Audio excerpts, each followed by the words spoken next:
Uy, suegrita, pero usted ¿por qué me hace esto a mí, hombre?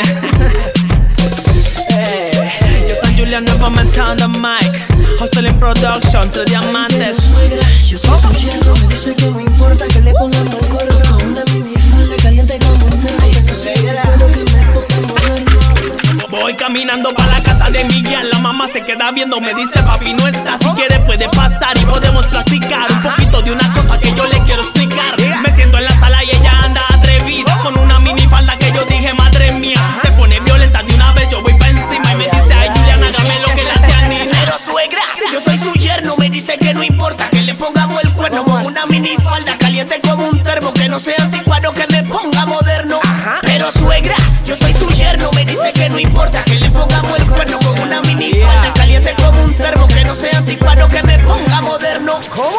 La suegrita quiere que la agarre por el pelo, la tire a la cama y le dé besos en el cuello. Se me pone caliente, ya empezó el desenfreno y me dice vamos a aprovechar este momento. La suegrita quiere que la agarre por el pelo, la tire a la cama y le dé besos en el cuello. Se me pone caliente, ya empezó el desenfreno y me dice vamos al cuarto a aprovechar este momento. Pero suegra, yo soy su yerno, me dice que no importa que le pongamos el cuerno con una minifalda caliente como un termo, que no sea anticuado, que me ponga moderno.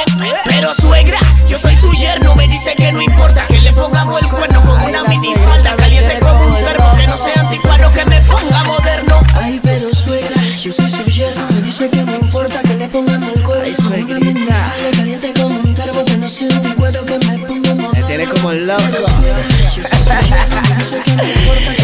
es para las suegras que se pasan de abusar, que le quieres derrochar el piso a la hija con uno. María, hombre, pues mija, se le quiere comer el bandado a la niña, ¿no? Hágale, vamos para el cuarto para calentar la mamacita rica, cosota. Yo soy Julian nuevamente on the mic.